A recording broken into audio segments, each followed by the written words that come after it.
Good evening and welcome to the Varietal Show. We're in the middle of our spooky month, which means that tonight we're going to be talking about some tales of old revenants and undead and vampires. Mwahaha. If you've never seen this show before, we put a bit of sound effects on and a little bit of background ambience, and then I will read you some tales, many of which you will not have heard before because they've only been quite recently translated. We're going to be looking at two contemporary translators that we usually do draw from. Simon Roy Hughes, who does Norwegian folklore, and of course the classic Jürgen Hubert, who does Sunken Castles, Evil Poodles, which is a Patreon that you can support, where he's translating real German folklore that's never been in English before. And for that reason, there's a lot of stuff here that you will not have heard tonight, one of which I know is a translation you will not have heard tonight, but it is a story you might have heard before, depending on how long you've watched the channel. And so tonight, we're going to talk about this sort of, well, we're going to tell accounts, really. A few accounts and a few tales. They're not all stories exactly. I mean, in a sense they all are, but with true folklore, not fairy tales or whatever else, true folklore, it can sometimes be sort of accounts that a guy might have given you in a bar. If you are new here, then you wouldn't know this, but down in the description below, if we're no longer live, there will be timestamps, and you can jump ahead to the various stories we're going to read tonight. The last story of the night is Norwegian. The rest are German, if that happens to inform your interest.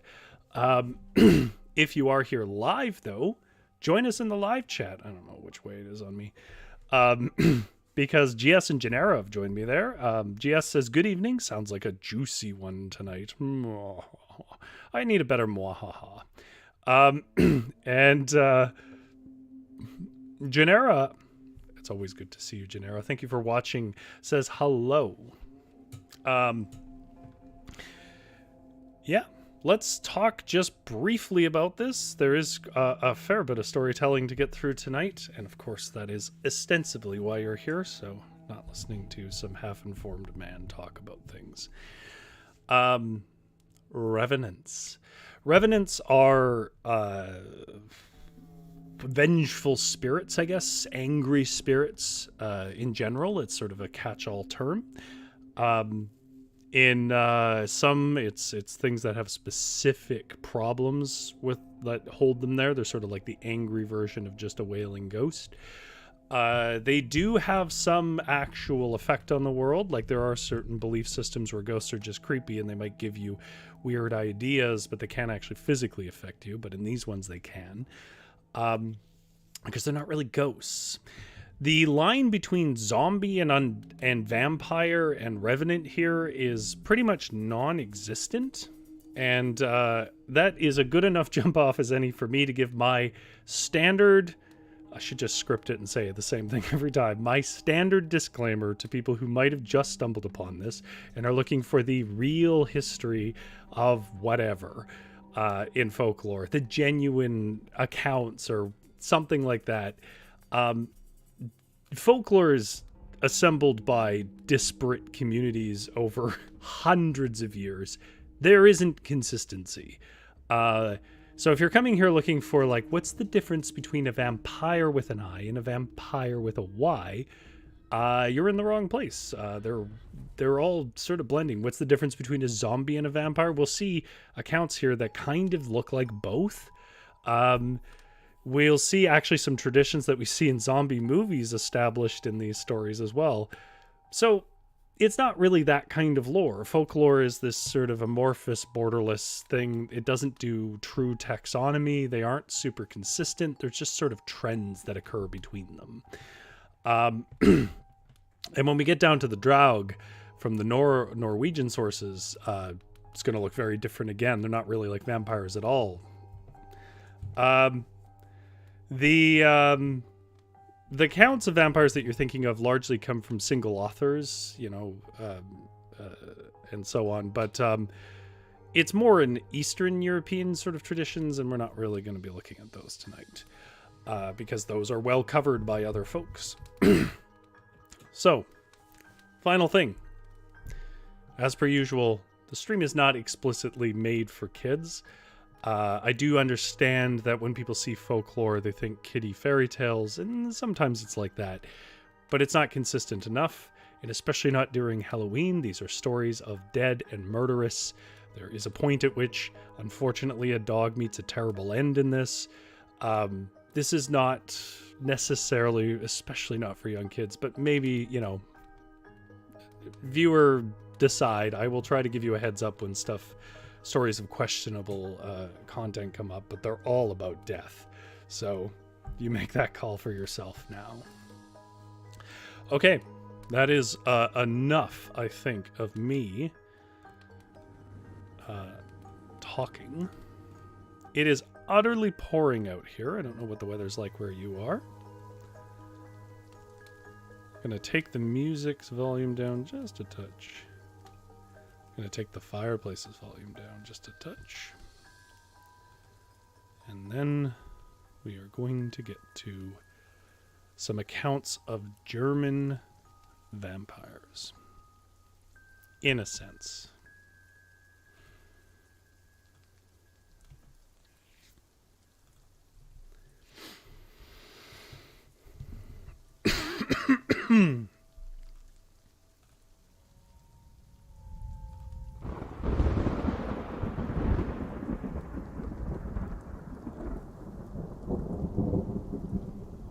Our first story tonight comes from Jürgen Hubert's Sunken Castles, Evil Poodles, which are modern translations of old German folklore to English.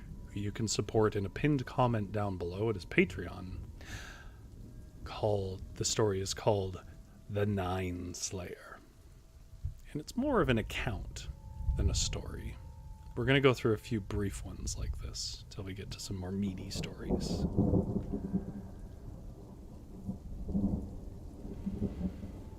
There are people who have no peace in the grave when they die. They then step out of the coffin and pull other people in after them. They do this for 9 years, and they fetch a victim each year. For this reason, they are called the Nine-Toter, or the Nineslayer. They are not just known among humans, but among animals as well. And because they cause such vast amounts of damage and carnage, Nine-Toter is the worst insult that anyone can take into their mouths. A Nine-Toter once died in Misau, in the district of Regenwida. It was discovered that each of the 9 victims he had fetched after himself had a blood stain on their stocking, which was no longer larger than a pinhead in size. But it must have been the cause of their death, for none of them had any other sign of injury or disease.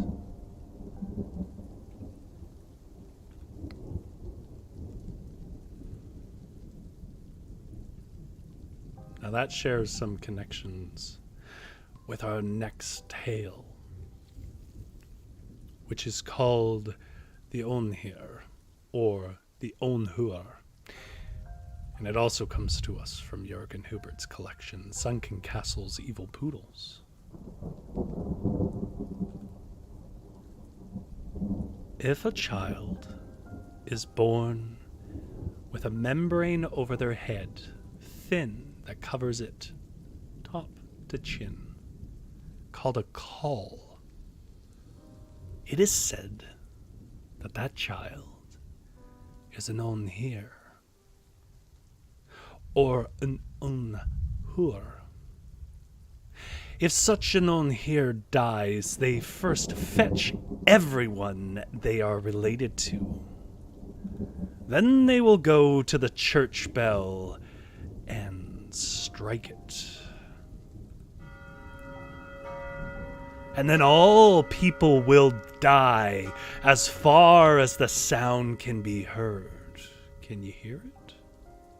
I hope not. The mother can prevent this disaster by burning that membrane, burning the caul to powder, and then instill it into the child together with the milk. Even in death, the Unhîr is easily recognized by those well versed in such matters, for their corpse looks fresh, rosy, as if the person still had life in them. Those who know how to act to their best advantage in such a situation will put a fishnet, money, a wagon stanchion, and many such things into the coffin so that these items will accompany them into the ground. The dead one will then have to work with these objects and thus cannot feast after the living. Old people will also shout after the Unhîr in mockery, "Once you have unknotted the net, you may come and fetch us." But they know very well that it is impossible to untie all the knots in a fishnet within a single night. Now, this idea of giving some sort of cryptid or creature or ghoul or whatever a thing they have to do, that they're compulsed to do, like untying a lot of little knots and stuff, is actually quite common in folklore. But this is the first time I've seen it keeping vampires or zombies in the grave.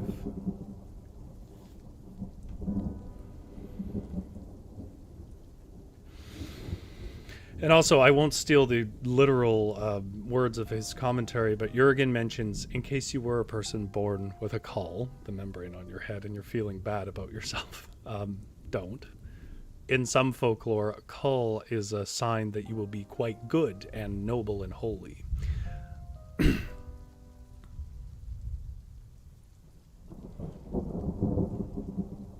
Gonna have a little drink.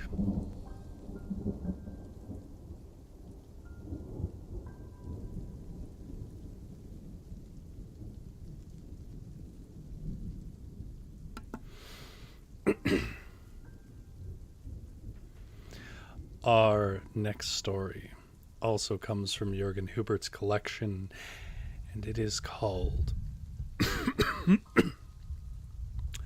The Unhîr in Trzebiatkow.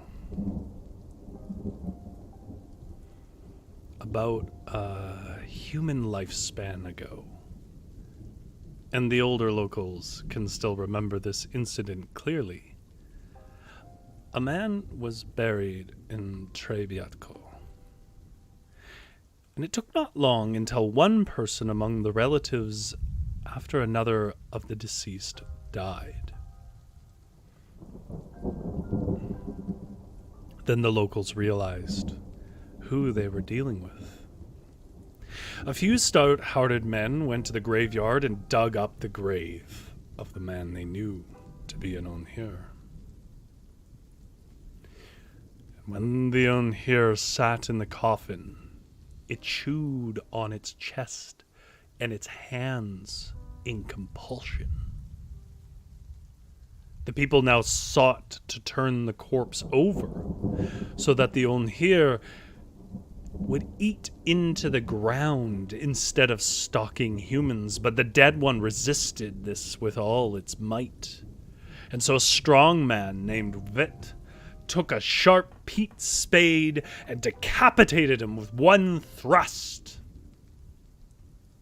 From that time onwards, the people of Trzebiatkow had peace from the Unhîr once more. Now that's interesting to me because in our more modern zombie lore, that's how you deal with zombies, right? What we haven't seen so far is stakes in a heart. This head thing will come up a few times, though, so you might think, well, these aren't really vampires, these are zombies. But it does start to blend more with vampire lore. As we know it, anyways. And at the end of the day, what exactly are they, is debatable.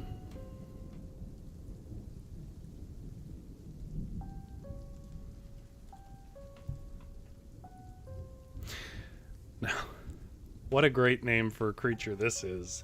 The After Feeder. I mean, there is something in that, isn't there? Something a little bit chilling.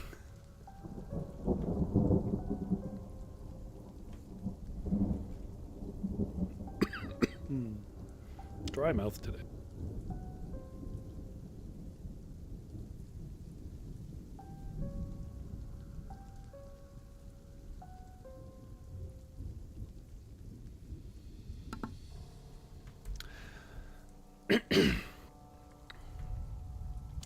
Our next tale of vicious undead comes to us again from Jürgen Hubert, and it is called The After Feeder in Katschow.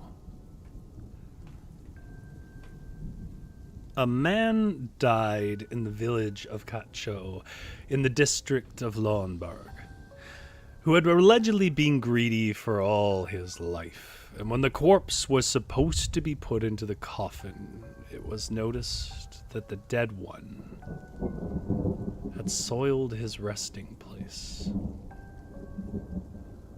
But in order to avoid the disapproval from the relatives, it was foolishly claimed that these wet spots resulted in the large amounts of sweat which the man had shed while in his final death throes, that path to a death rattle.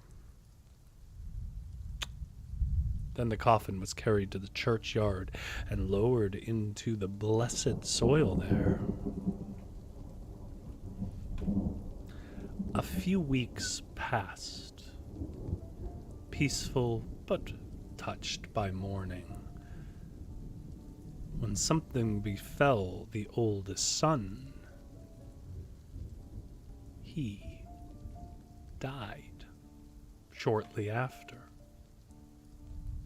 8 days after the eldest son died, the second one grew ill as well and followed him right into the grave. And 8 days later, the third son was carried out of the house. And when the first month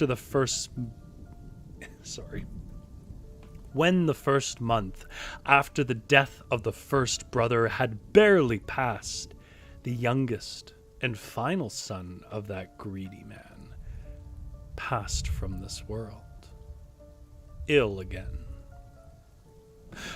Obviously, these deaths, which had rapidly followed after each other, caused the greatest consternation in the entire village. The relatives of the greatly suffering families went to the village of Lance, where an old, experienced man who knew what to do in situations like this lived. This man, when disclosed to them that 2 men should go to the churchyard at night, between 11 and 12 o'clock, and then open the father's grave.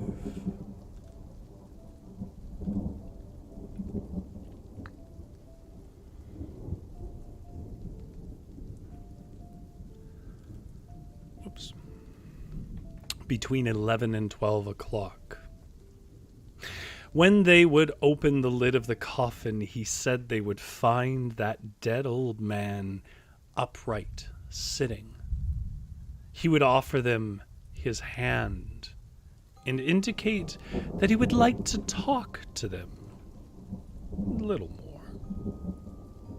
The old man gravely warned, though, they should not react to those entreaties of the dead, but instead take any sharp spade immediately and cut off the corpse's head with it, and then put the latter the head half rotted, between the feet of the corpse, if they were to see this danger gone forever.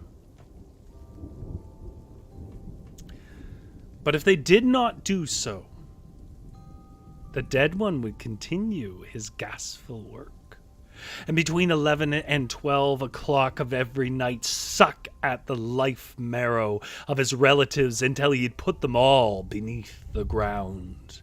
And soon after, the dead one would climb the church tower, and there, well, I think you know, he would bring it. And Katschow, any who heard it would die. Quite the threat.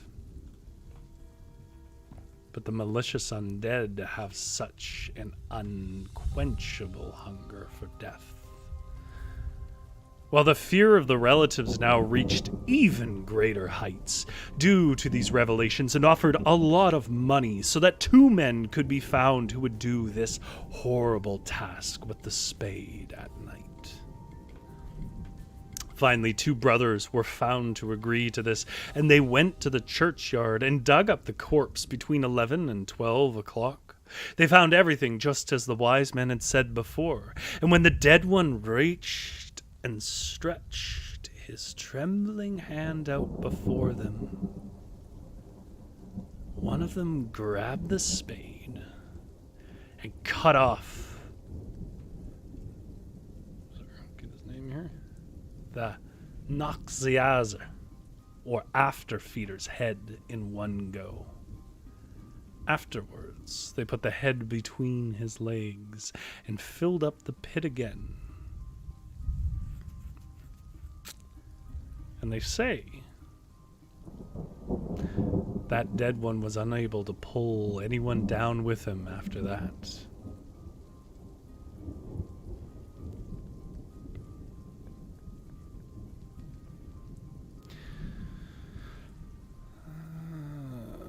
Where are you? There you are.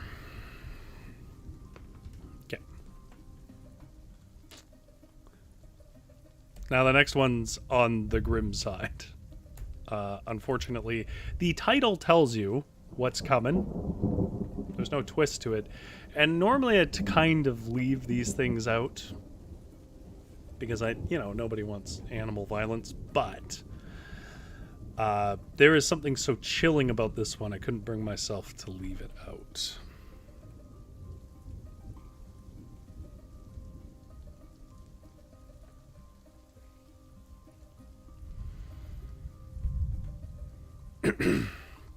Okay.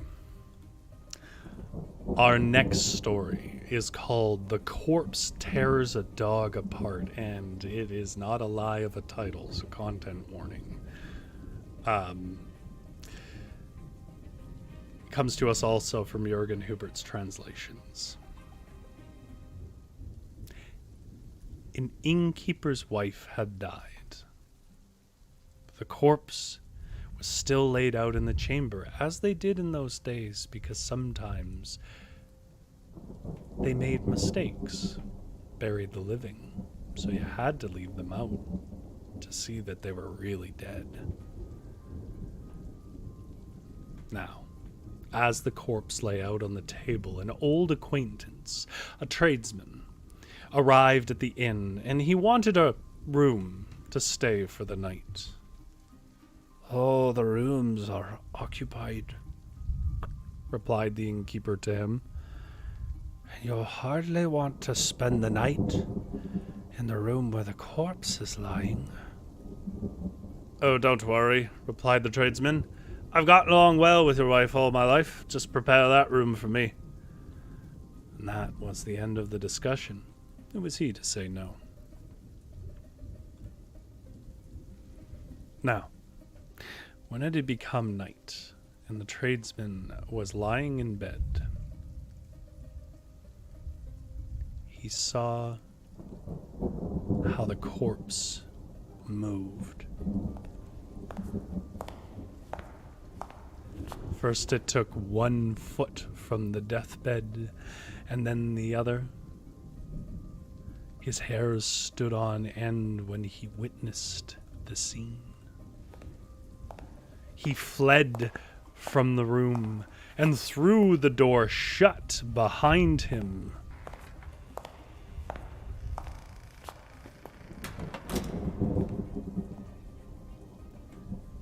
And it was with such speed that his large dog, who had accompanied him across many a hill and glen, remained within. Well, the next morning, when he found the nerve in the daylight to open the door again and look inside, he saw that the old man's wife, her body lay there as a corpse on its resting place as it had before,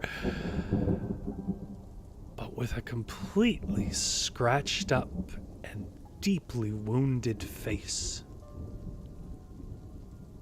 And the dog? The dog was here, there, all over there, torn into pieces which lay upon the wall and floor and rafters of the roof.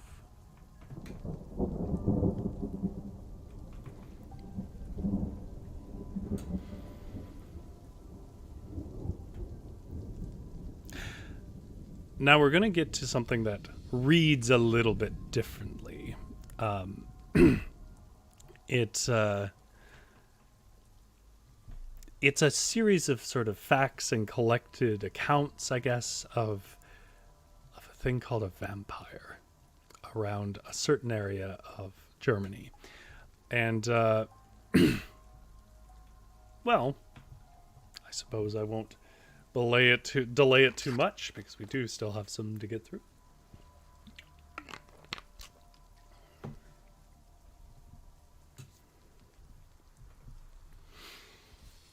But they give you some ideas to know if you're dealing with a vampire.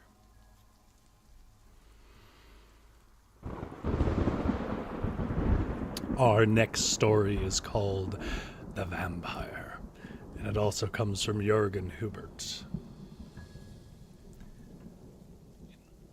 The first thing you should know of a vampire is that it can take on forms. Now, you may have heard it can take on the form of a bat, but that isn't all.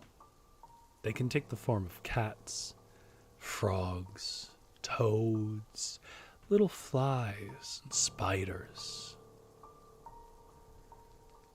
And when you see a vampire in its manly form, you will notice that it has pale lips, like the dead, touched by blue. And the ghouls are ghosts who dig up the graves of recently deceased people at night and consume the corpse. What we would probably call ghouls. The ghouls have the shape of weasels. They suck the blood of humans. So they eat the dead. They won't eat you as such. They'll just borrow a part of you. Straight out of the neck. Now there was a farmer from Aarhus who fell from the wagon and broke his neck. And in the night, after his funeral, he returned from the grave to his son and sucked his blood. He looked desiccated, as if he'd been left on the deck of a ship in the sun. And he did not recover. He died soon after, and after this the incident became known in the village. Both corpses were burned in order to protect the locals from further harm, but it's unknown if that worked. There was another tale of a vampire, perhaps. It was a farmer who was found murdered in the vicinity of Kikabush. The corpse was buried, respectfully, but soon after the rumors spread that the murdered farmer was roaming at night, that he blew out the light in houses and knocked on doors. and sucked the blood out of the people who were foolish enough to answer them. In order to free themselves from this plague, the people dug up the corpse, hammered a blessed nail into the head, and a stake through his heart. However, this was for no avail, and that murdered man crawled his way out of the grave every night, knocking on those doors, peering in the windows, hungry. So then they decided to dig up the reburied corpse once more and burned it near Banitzer Lake and scattered the ashes into the wind. And since then, well, the village has had no encounters more with the dead man. Maybe you might hear a growl on the wind.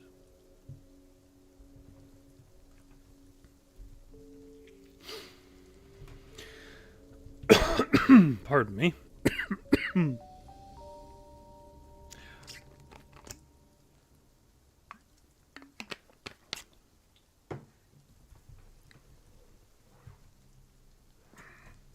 Gia says, wow, sharing a room with a corpse. I know.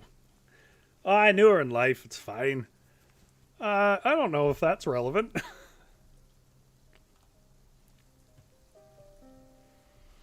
We're going to see a return of this theme that was about the Unhîr from before. But now they are called vampires. And of course, if you don't know, these stories are taken from various regions of Germany. And so sometimes they're given certain names and sometimes they're given other names. But hopefully you can start to see how the borders, they're porous at best.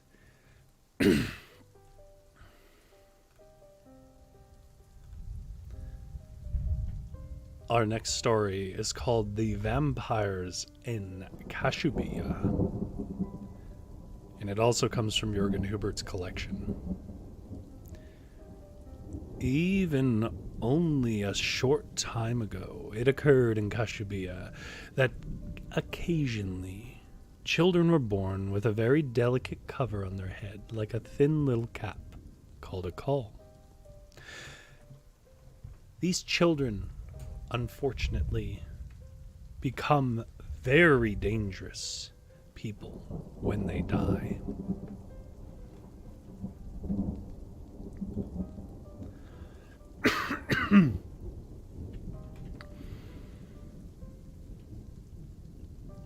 Thus their little caps must be taken off, and it must be dried and stored carefully, and before the mother goes to church after her 6 weeks have passed, and she goes to church to the Eucharist, she must burn that cap so that it can be pulverized. She must then instill this powder into the child along with the mother's milk. Because if she doesn't, well,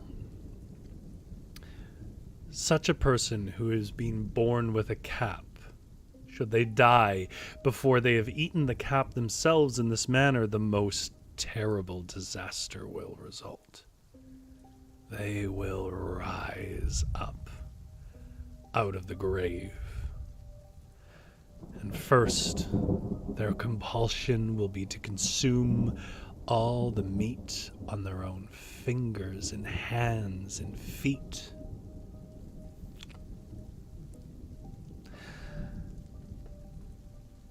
But that only satiates them for a brief time.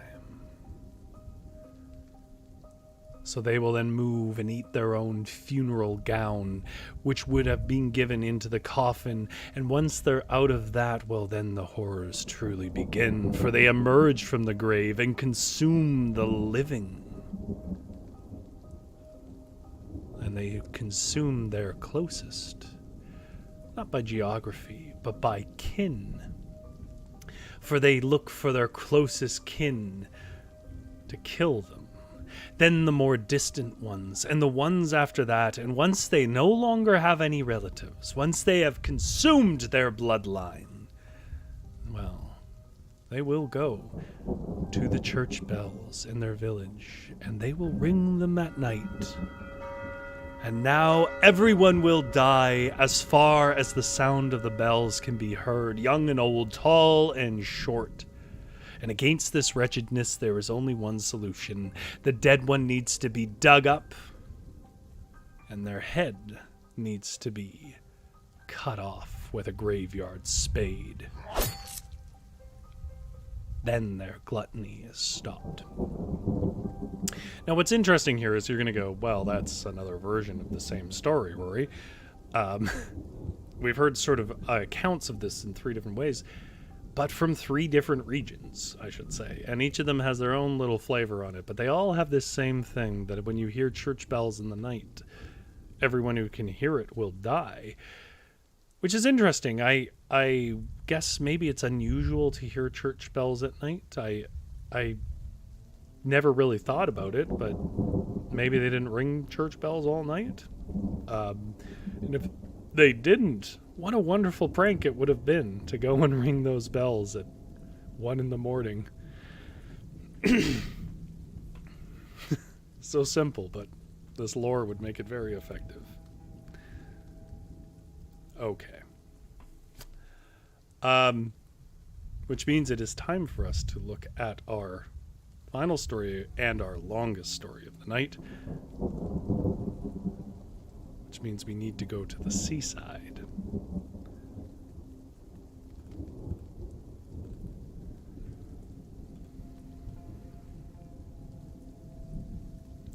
I have a little bit I have to say about this before we start.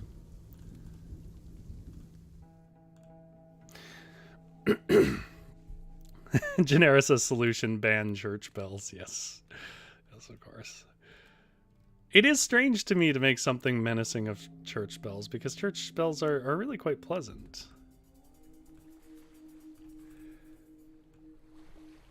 Okay. Now, a couple of things. This story is a translation of Jonas Lie or Lee. I really cannot find a consistent description of his name. I think it's Lie, actually. Who was a Norwegian writer from the 19th century. This is not folklore as such. It is heavily informed by folklore and by Jonas's account, stuff that he heard growing up and sort of his own take on it. Where you want to land that between literature and folklore is up to you. I mean, Regine Norman kind of does the same thing, and we've read around here before. You could argue that there are some of that going on in even the Irish Folktales collection from Yeats. A bit less so. He doesn't really write them as much. He's a little more committed to the idea of collecting them. But, you know, just as that, we've actually read this before in the stream, probably about almost 2 years ago. I really liked his book, Weird Tales from the Northern Seas, which you can get on Project Gutenberg for free because it's from the 19th century. The translation even is from the back then. The translation apparently is not good, which is why we're using Simon Roy Hughes' translation, which has never been published. So this is the only time that you're going to see it. And also, I feel for his sake, I need to mention, it has not been officially edited either, because it hasn't gone to publishing, so why would you? So there might be, you know, little typos in here. But it concerns a Draug. Now, a Draug is a thing that we've talked about because we've read Weird Tales in the Northern Sea, and that contains tons of Draug stories. They're primarily Draug stories. Draugs are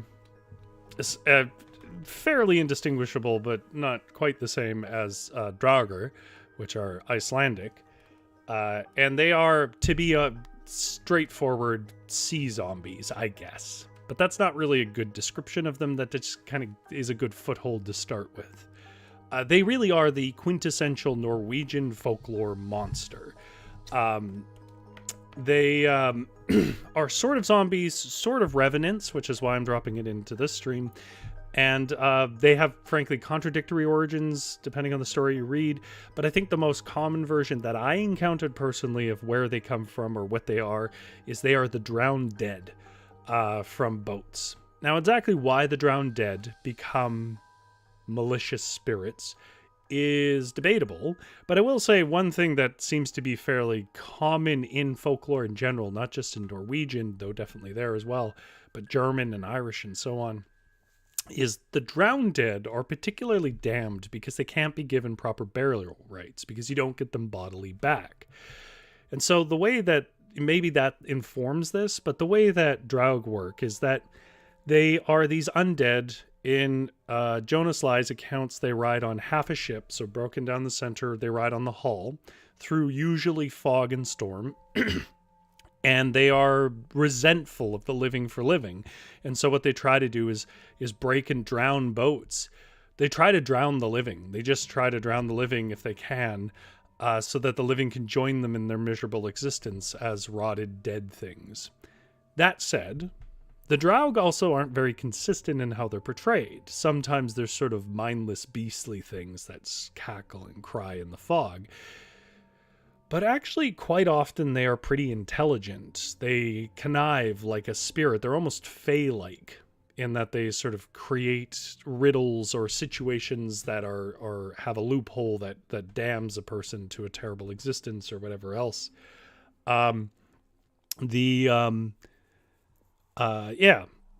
Draug, as far as I know, have no cultural lineage to vampires that you could track. They just have a lot in common with the things that we've talked about tonight, the revenants and so on. They don't suck blood.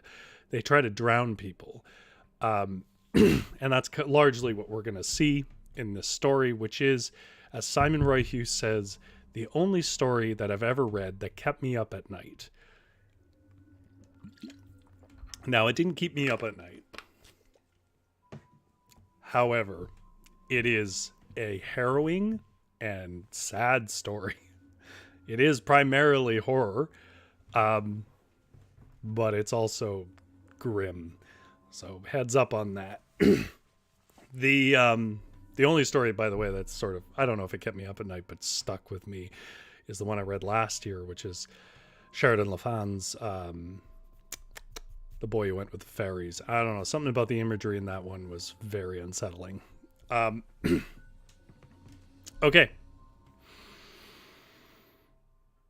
I think that's probably enough to say there.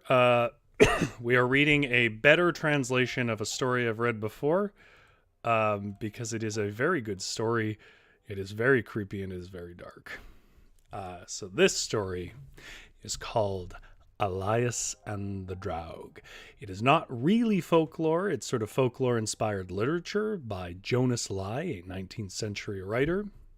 And it is an unpublished translation from Simon Roy Hughes, because all the other ones are not very good.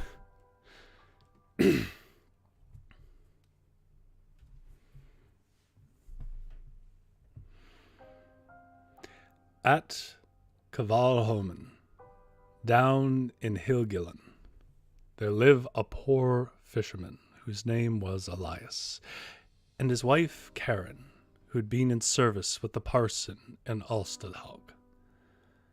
They had put up a cabin there. He rowed out daily during the Lofoten's Lofoten fishing season. The isolated Kvalholm was certainly not unknown to be haunted.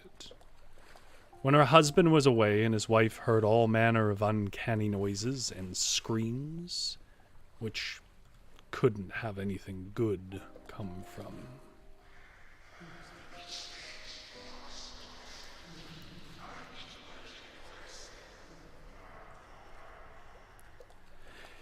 Each year saw the arrival of a child to the couple, and they worked hard, the both of them. When 7 years had passed, there were 6 children, 6, in their parlor. And that same autumn, the man had managed to scrape together just enough that he thought he might be able to afford a saxarine, which is a boat. Although for some reason, Google Translate thinks it means sex education. I don't know if you watch this, Simon. Please tell me what the hell that's about. And therefore, and thereafter row fishing in his own boat. Now, one day, as he went around with a halibut spike in his hand, reflecting on this, he stumbled over an outcrop of rock down on the beach, and he came unexpectedly upon a monstrously large bearded seal that lay sunning itself just behind, and which was just unprepared for the man as he was for it. Elias, though, was a well-trained fisherman, both with spear and rod, and was by no means slow. However, he stabbed from the top of the outcrop where he stood and drove the long, heavy halibut spike straight down into the back of the seal.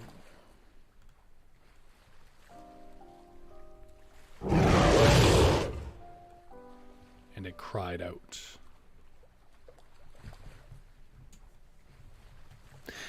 Now there was a spectacle. The seal immediately raised itself up on its tail, straight up into the air, as tall as a boat's mast, and it glared at him with a pair of bloodshot eyes so cruelly venomous.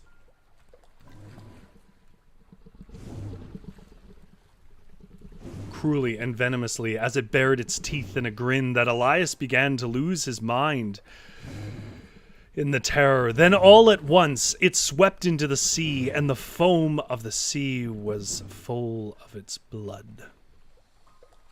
And Elias saw no more of it. But that evening, a halibut pole, with its spike sheared off, drifted into the mooring place of Kowalvik, where his house stood.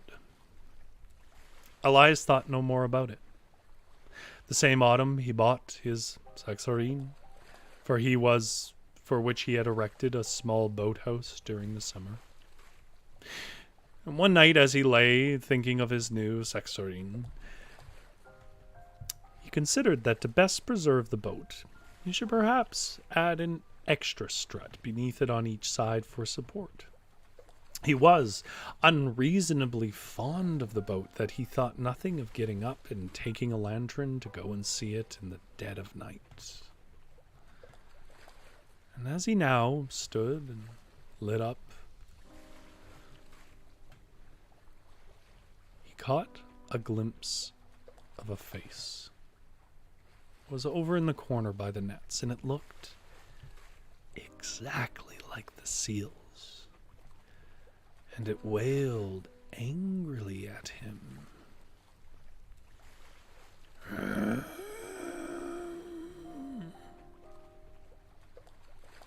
Its gape grew bigger and bigger. But then a large man went out through the boathouse door. But not more quickly than that, Elias, in the light of the lantern, caught sight of the long iron spike that jutted out of his back. Well,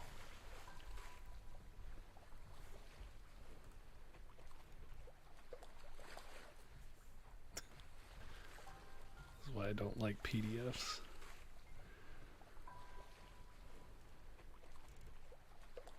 There we are. And now he began to understand a thing or two, but still he was most afraid for his boat than for his life. Now the January morning he went out fishing with 2 men besides himself in the boat. And there he heard a voice in the darkness from a home in the mouth of the inlet.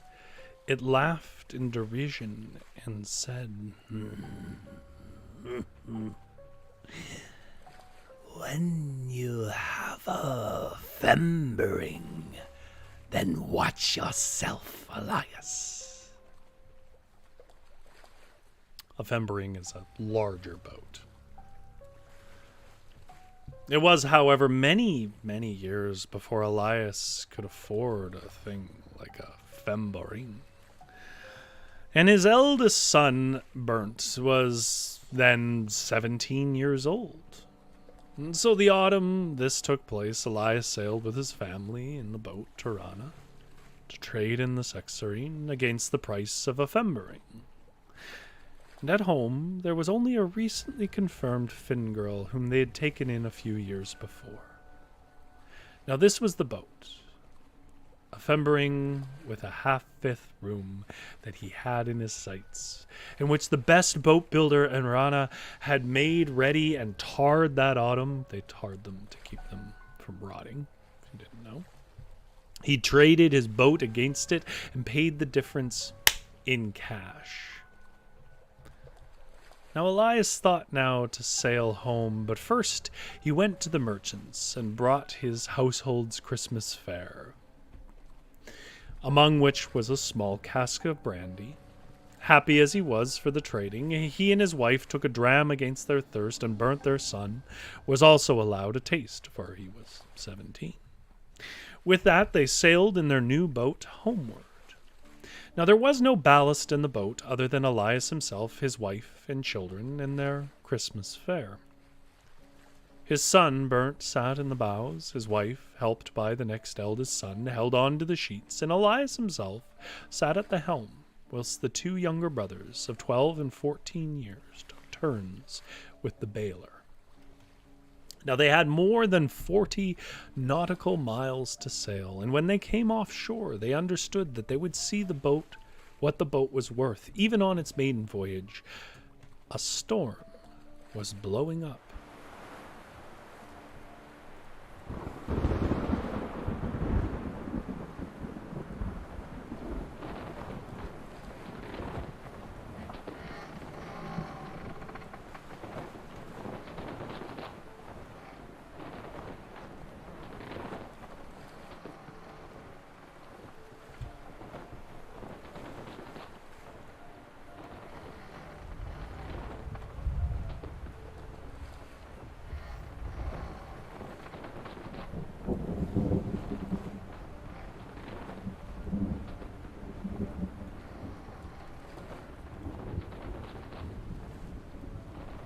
It carried itself. A storm was blowing up, and the foamy crests began to break in the open sea.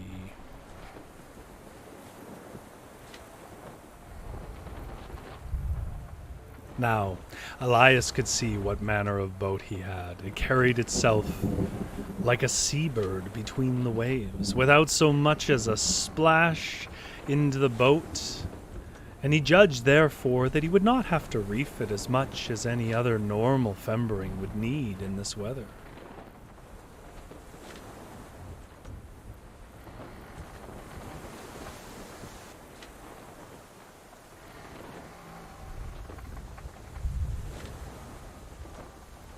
A little later in the day, Elias saw another fembering with a full crew, with 4 reef points set in the sail, and like him on the sea not far away. It lay on the same course. He found it strange that he had not seen it earlier, and it appeared that it wanted to race him. And when Elias understood this, he could not help but shake out a reef. Now he went with the tremendous speed of an arrow, past headland, home, and reef. And Elias knew he'd never been on such a proud voyage before. The boat now showed itself for what it was, namely the best boat in Rana. The sea, however, grew worse. And they had already had a couple of grim waves over them. They broke over the bows where Burnt sat and ran off again in the lee of the cabin aft. Since the conditions were now worrying, the other boats held quite close, and they were no farther apart than they could throw a bailer over to each other. The voyage continued, side by side in steadily worsening seas into the evening. The 4th reef point should now have been retied, but Elias was loath to lose the race. So he put it off till the other boat set theirs where it was sorely needed. So he's talking about how much of the sail he lets out in strong winds, because if you let too much out in strong winds, you're going to tear your boat apart. As I understand it, I'm not a sailor. Once in a while, the brandy cask was passed around, as there was now both cold and wet to keep at bay. The sea fire, which is a sort of cerulean green, almost like northern lights you get in the northern seas, they call sea fire, that played in the black waves close to Elias's boat, lit unusually brightly in the foam around that other boat, which plowed as if it were through a wall of fire along its sides. By the luminous glow of the phosphor, he could make out the line ends over in the boat. He could also clearly see the folk aboard, with their sou'westers on their head. But when the windward side lay closest, they all turned their backs, and they were mostly hidden by the high, heeling gunwale. And then suddenly, a terrifying wave, its white comb had long been visible in the darkness, broke over the bows where Burnt sat. It stopped the whole boat for a moment. The plank shook and shuddered under the weight of it, and it screamed out again as the boat, which had lain half capsized, righted itself again and sped up to leewards. To the very quick, said, "My God." What? Yes. Oh, there we are. While all this was happening, he thought he heard a foul scream from over in the other boat. And when it was over, his wife, who sat by the cabin with a voice that cut him to the very quick, said, "My God, Elias, the sea took Martha and Nils with it." These were the two youngest children, the first 9, the other 7 years old, who had been sitting forward close to Burnt. To this Elias merely answered, "Don't let go of the sheets, Karen. You'll lose more." Taking in the 4th reef point was what mattered now, and when it was done, Elias found it necessary to tie the 5th too, for the weather had worsened. But to be able to sail the boat out of the occasional huge wave, he dared not reduce the sail further than he found completely necessary. It so happened, though, that the amount of sail that could fly grew smaller and smaller. The sea spray blew in their face, and Burnt, the next brother, and the next brother Anton, who until now had helped his mother with the sheets, had finally to hold the yard and measure taken when the boat cannot sail, with the last reef point tied, in this case the 5th. Their companion's boat, which had disappeared, now suddenly reappeared alongside them, with exactly the same sail as Elias's boat, but he began now to dislike the crew over there, the two who stood holding the yard, whose pale faces he could glimpse beneath their sou'westers, in the light of the breaking foam, looked more like corpses than people, and neither did they say a word. Some way to windward, he caught sight of the white ridge of a new breaker that appeared in the darkness.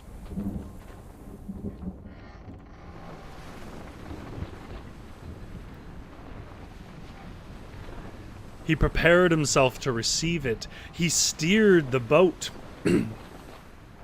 so that its prow directly faced it, and the sail was increased as much as would give them enough speed to cleave and sail out of the wave. In swept the breaker with a roar like a waterfall, and again they lay half capsized for a moment, and when it was over, his wife no longer sat by the sheets. Neither did Anton stand holding the yard. They'd both been swept overboard. Also this time Elias thought he'd heard the same terrible cry in the air. Ah! But in the midst of it, he heard his wife anxiously calling his name, and when he understood that she'd been washed overboard, he merely said, "In Jesus' name," and then held his tongue. His mood was such that he wished he could follow her, but felt the responsibility to save the rest of the load he had on board. Namely, Burnt and his 2 other sons, the one 12 the other 14 years old, who for a while had taken care of the bailing but had since taken places beside him in the stern. Burnt had now to take care of the yard alone, and they both helped as well as they could. Elias dared not let go of the tiller, and he held on to it tightly with a hand of iron that had long since lost all feeling from the effort. There is a painting of their boat besieged.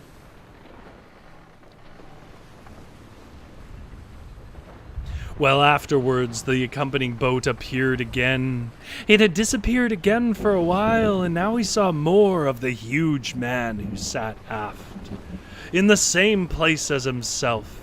And when he turned around, out of his back, below his southwester, jutted a quarter-long iron spike, which Elias thought he ought to recognize.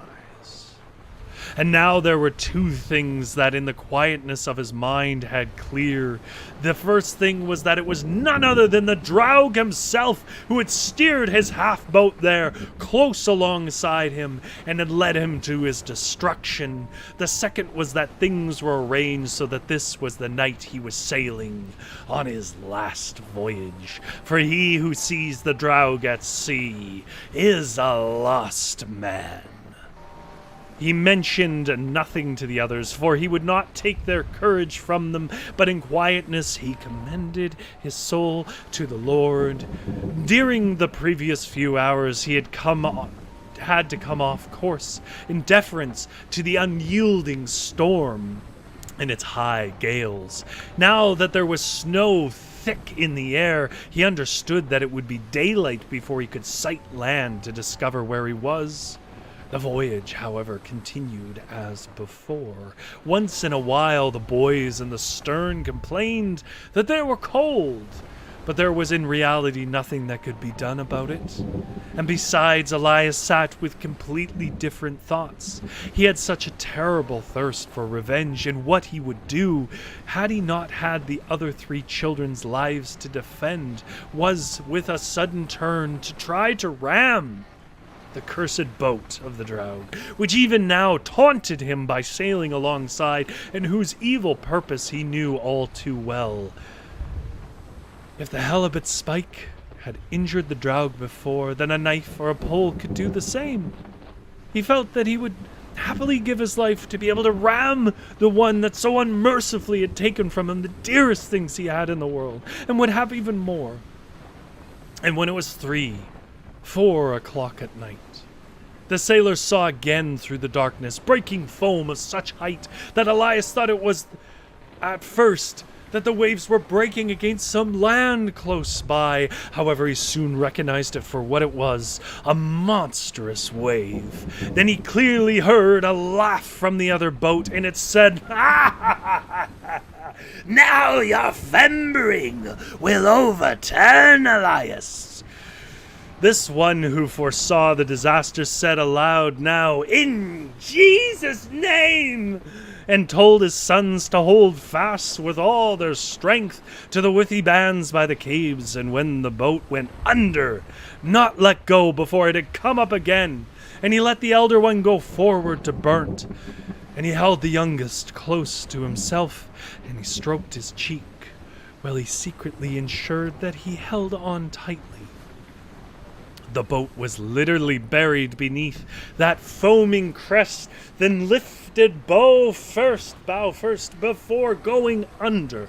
And when it came up again with its keel in the air, Elias, Burnt, the 12-year-old Martin lay holding fast to the withies. The third brother was gone. Now they struggled to cut the shrouds and stays, so that the mast could float alongside instead of creating a violent instability beneath the boat, and thereafter to come up onto the rolling hull of the boat and knock out the drain plug to let out some air, which held the boat too high in the water to lie still. And after great exertion they managed this, and Elias, who was the first to come up onto the hull, helped the others up too. And there they sat, In the long, dark winter's night, with hands and knees clinging so tightly that they cramped to the hull, which again and again was washed over by icy cold waves. And it was a couple of hours when Martin, whom his father had constantly, to the best of his ability, comforted and supported, finally died of exhaustion and glided out into the sea. They had already tried calling for help several times, but gave up again because they understood that it did no good. And while the two of them sat there left alone on the hall, Elias said to Bernt that he believed nothing more than that he too would go to be with Mother, but that he had a firm hope that Bernt would at last be saved, if only he would hold on like a fellow. And then he told him finally of the Draug, which he'd stabbed below its neck with the halibut spike, and how this had now exacted its revenge upon him, and would not give in before it was quits.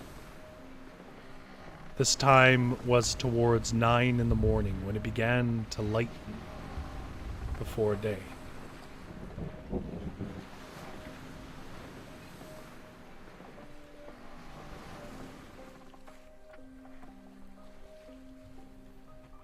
Elias handed his silver pocket watch with a brass chain to Bernt, which he'd had to wrestle out from under his tightly buttoned vest. He sat a while, but when it grew light, Bernt saw that his father's face was as pale as a corpse's. His hair had parted in various ways, and in the manner that happens close to death. His skin was rubbed off his hands from holding on to the hull. His son now understood that his father's time was running out, and would, as much as the swell let him, move towards him and comfort him. But when Elias noticed this, he said, "You just stay holding fast, Bernt. In Jesus' name, I'm going to your mother." And with that, he threw himself backwards off the hull. And when the sea was satisfied, after a good while, it grew calmer. As anyone who knows, who sat on an upturned hull, it was easier for Bernt to hold on tight, and with that coming with the light, there came more hope too. The weather stilled, and when it grew fully light, he thought too that he recognized where he was. It was off his homestead, the Kvalholmen, that he lay drifting. And he began again to call for help, but hoped most for a current that he knew flowed towards land, in the spot where a headland gave lee from the swell, so that it was calm. He drifted closer and closer, finally came close enough to one reef that the mast, which floated alongside the boat, stroked up and down on the rocks with the waves. He was so stiff in his joints from sitting holding himself fast that it took him a great effort to heave himself onto the reef, where he pulled the mast to land and tied up the fembering. The Finn girl, who was at home alone, thought a couple of times that she had heard cries of distress, and when they continued, she climbed a height to see where they came from. She saw Bernt there on the reef, the overturned fembering crashing against it. She ran quickly down to the boathouse, took out the old rowboat, and rowed it along the beach, round the island where she was. Bernt lay under her care, sick for the whole of winter, and did not make the fishing season that year. Folks also thought after this he was a touch strange. To sea he would never go again. He was afraid of the sea. He married the Finn girl, went up to Malagan, where he got some clearing land, and he lives, and he does well enough.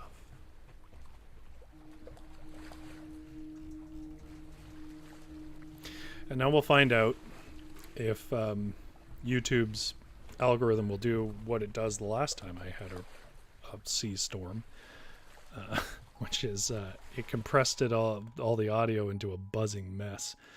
Hopefully that doesn't happen. All right. Well, that was Elias and the Draug from Jonas Lie, about a man whose entire family, except save for one, is killed because he stabbed the wrong creature. And that is our discussion of some of the undead and vengeful creatures of folklore. This one's an interesting one because it's not entirely clear that the Draug is seen to be undead here, though typically they are. But it almost has like I said, a fey spiritual quality to it. It's hard to say. I mean, it is Jonas Lie's own creation as well, so hard to say. Well, we went a little bit long, but hopefully you enjoyed that last story. And hopefully you enjoyed learning a bit about revenants and undead and zombies and vampires and so on in German and Norwegian folklore.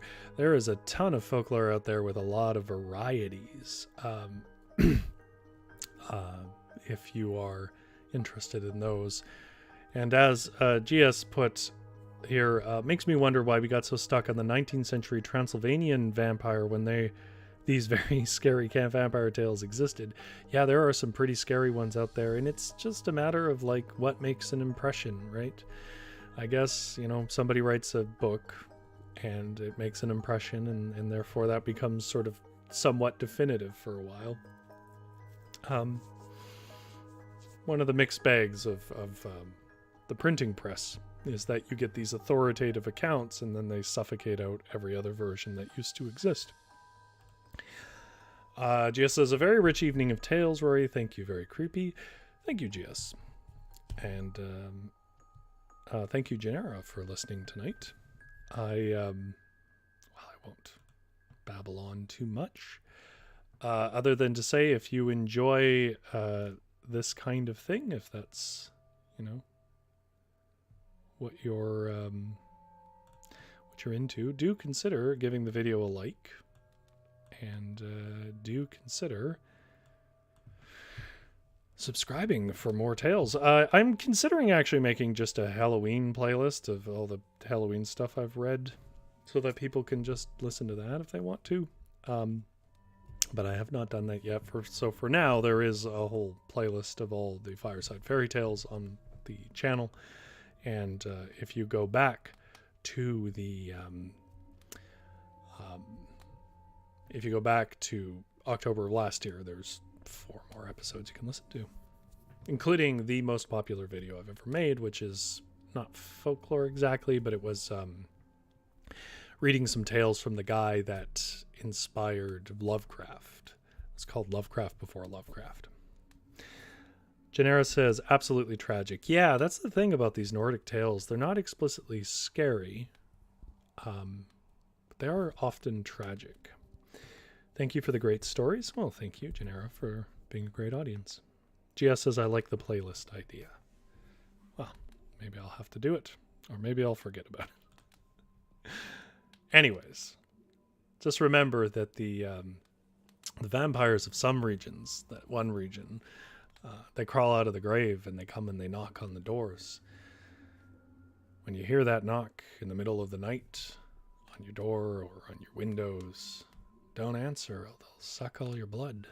Stay in here and I'll tend the fire. Don't answer the knocking on the window, though.